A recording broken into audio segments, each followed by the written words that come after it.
una respuesta razonada, respuestas bíblicas a un mundo posmoderno. Soy el doctor Regino Ramos con una nueva edición. En esta edición estaremos detallando los principales enfoques de la apologética. Y hay 3 casos que vamos a ver brevemente: el caso clásico, el caso evidencial, el caso acumulativo. 3 de los métodos más utilizados hoy en día en la apologética. La pregunta es: ¿por qué hay tantos métodos para hacer apologética? Porque las personas piensan de manera diferente. Algunas son más teóricas, otras más prácticas. Algunas están orientadas al lado emocional y otras son analíticas. Esto se aplica tanto al apologista como al buscador. No existe un método correcto, aunque si le preguntas a alguien como el apologista de renombre mundial John Warwick Montgomery, diría rotundamente que la apologética evidencial es la que uno debe practicar. La verdad es que cada persona tiene su estilo. Cada experto tiene su área de especialización, su propia forma única de pensar y explicar, sus propias especializaciones y experiencias educativas, etc. Esto les lleva a encontrar las vías que mejor se adaptan a sus necesidades.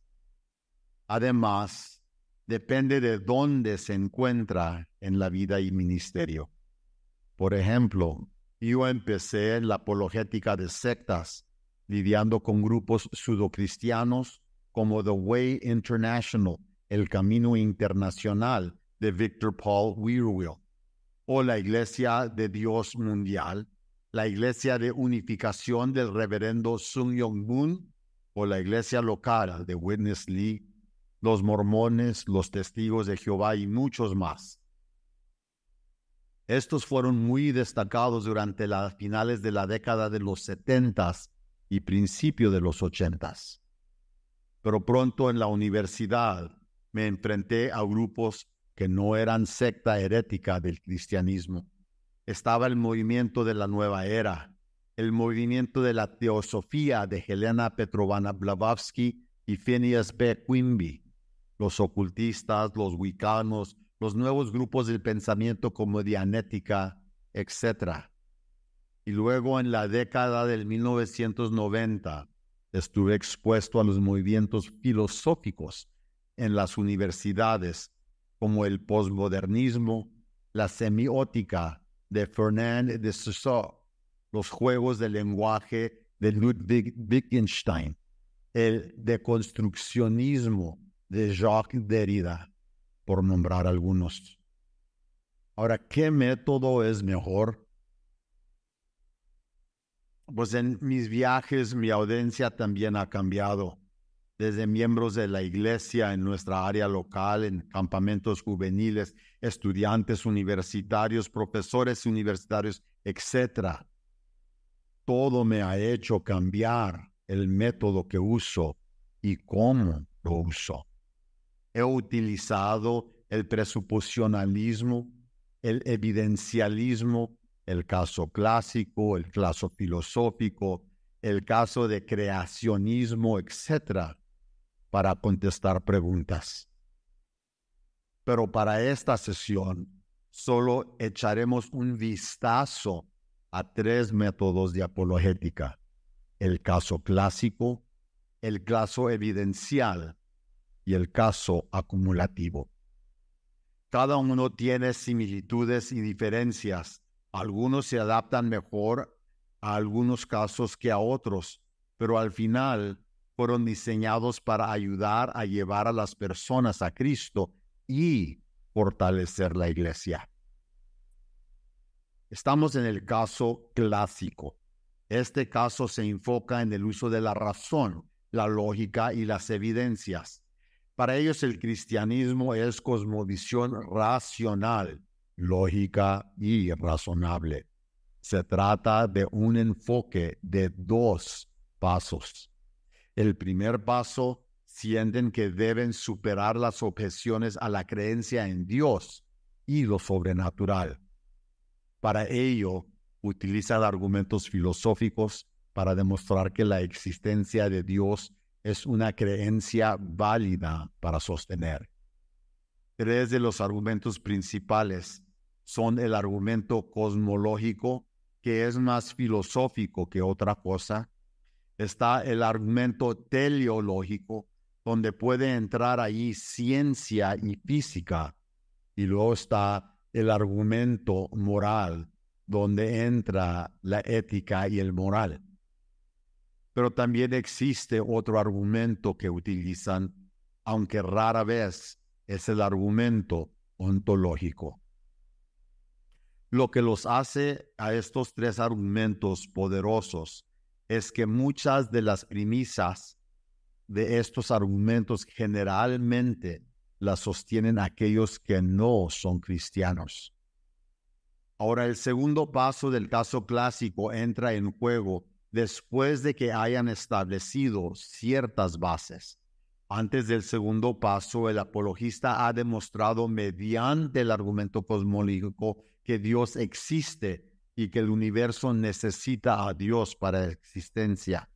También ha demostrado que el universo tiene muchos elementos que hacen que parezca que fue diseñado específicamente para la habitación humana. Este es el argumento teleológico. Esto también conduce al concepto de personalidad. Ahora, mediante el uso del argumento moral, el apologista establece que la moralidad por la que vivimos debe tener un origen en un Dios personal. Es posible que estos tres no sean completamente creídos por el interrogador, pero establecen el marco desde el cual avanzar. A través de estos argumentos, ahora es plausible que haya un Dios, pero no dice a qué Dios apuntan. Aquí es donde entra en juego el segundo paso. El segundo paso es mostrar que el cristianismo y su Dios son la mejor opción. Aquí el apologista recurrirá a la evidencia histórica para defender la cosmovisión cristiana. Demostrarán que los documentos del Nuevo Testamento son confiables y precisos en lo que informan. El Nuevo Testamento se convierte en documentos históricos para esta segunda parte. También recurrirán a los escritos de los primeros padres de la Iglesia, así como a las posiciones hostiles de las primeras épocas, para verificar ciertas afirmaciones del cristianismo. Ahora hay principios claves del método clásico.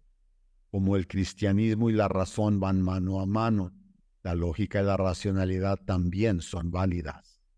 Como la existencia de Dios se puede demostrar a través de argumentos filosóficos, y que los documentos del Nuevo Testamento forman una fuente primaria, confiable de información, y que hubo escritores en la era temprana, tanto escritores hostiles como amistosos, que proporcionarán una prueba útil del Nuevo Testamento y sus afirmaciones cuando son leídas. Usan fuertemente la resurrección de Jesús como medio para mostrar que solo Jesús puede cumplir con todos los requisitos de Dios. Como su nombre lo indica, se basa en varios tipos de evidencia para demostrar que el cristianismo es la única cosmovisión confiable. Y luego entramos al caso evidencial.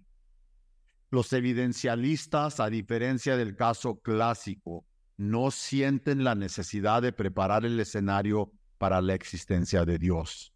Ellos, en muchos casos, pasan por alto la confiabilidad y precisión de los documentos del Nuevo Testamento y van directamente a la resurrección de Jesús.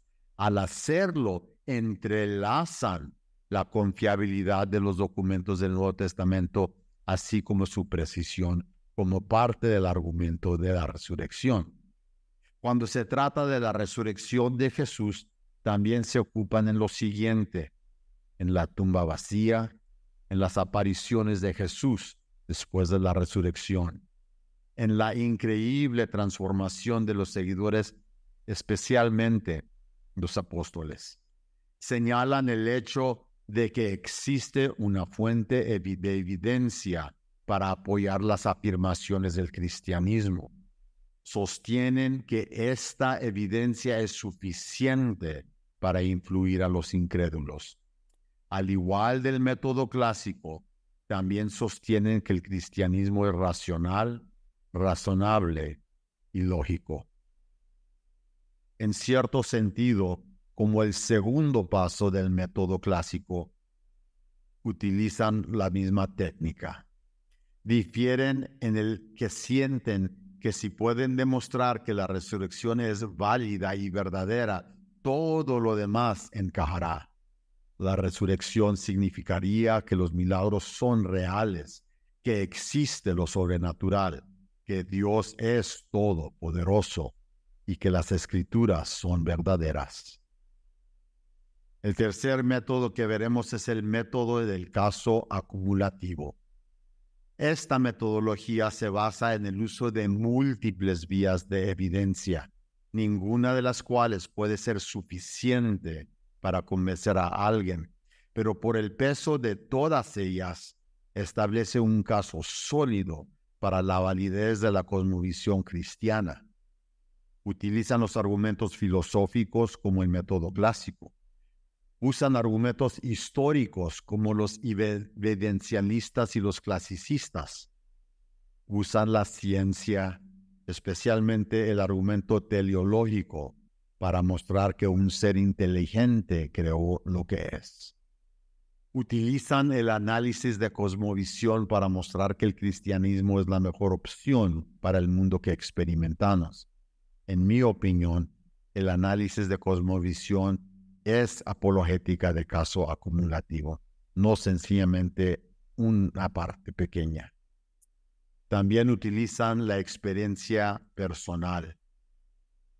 Aquí es lo interesante de este método. La evidencia que presentan no necesita cumplir los estrictos requisitos de verificación como lo hacen las otras dos. Para el caso clásico, es muy posible que deba presentar un argumento muy fuerte, tal como lo es en el caso evidencial. Sin embargo, aquí en el caso acumulativo, solo se necesita cumplir con una preponderancia de la evidencia, no más allá de la sombra de una duda. Ninguna pieza individual del argumento es suficiente para probar la existencia de Dios. Es el peso de toda la colección de argumentos lo que proporciona la prueba. Esto está más en línea con el uso de micronarrativas, como lo es en el postmodernismo. Cada método, como todos los demás, tiene sus conceptos únicos. El método clásico se enfoca en trasladar a la persona del mundo natural al mundo sobrenatural a través de la razón, la lógica y la racionalidad. El método evidencial establece rotundamente que la resurrección de Cristo es un hecho y se proponen mostrar cómo es verdad. Se enfocan en la evidencia que sería aceptada por cualquier erudito razonable, creyente o no. La evidencia concreta es lo que conduce a alguien. En última instancia, lo lleva a lo sobrenatural. El método acumulativo se trata de pequeños pasos. Realmente no hay un punto de partida correcto. Es donde el interrogador comienza. Luego el apologista, a través de la conversación, presenta un montón de pequeños argumentos que finalmente conducen al panorama general de Jesús como el Hijo de Dios. Ahora hay muchas otras formas de apologética. Hay apologética filosófica, donde una persona trata con la filosofía de la academia. Hay apologética arqueológica, donde estos hallazgos son la base para mostrar la Biblia y sus declaraciones como un hecho. Hay la apologética religiosa, donde el foco está en las herejías que vienen contra la iglesia y también trata sobre las sectas. Está la apologética cultural, donde se abordan los temas de actualidad desde una perspectiva cristiana. Hay apologética profética, donde se usa la profecía bíblica para mostrar los aspectos sobrenaturales de las Escrituras que conducen a Jesús y mucho más. ¿Qué es lo importante? Es que debemos saber lo que podemos practicar. Necesitamos conocer nuestras habilidades y nuestro propio conocimiento. Es importante que entendamos a nuestra gente y a nuestro mercado, por decirlo así. Y es importante que entendamos las Escrituras. Es que nos convertimos en estudiantes de teología, de la teología práctica y la historia. Eso es muy necesario. Es que necesitamos que entender que es una necesidad vital en la iglesia de hoy, porque son muchas las preguntas que las redes sociales y el Internet han planteado en la mente de la gente, aún en la mente de nuestros propios miembros de nuestras iglesias. Como punto final, la apologética se puede enfocar en cualquier área que se necesita. Lo que hay que hacer es aprender a pensar como un apologista, pero eso será otra discusión. Los 3 casos que brevemente vimos son los más conocidos hoy en día. No quiere decir que los otros métodos no sean útiles. Sencillamente quiere decir que en nuestro entorno son los más útiles para tratar con los argumentos y cuestiones que surgen en la conversación con no creyentes y con las dudas de los creyentes. Lo importante es que aprendamos a usar la apologética. Soy el Dr. Regino Ramos Jr. de Una Respuesta Razonada.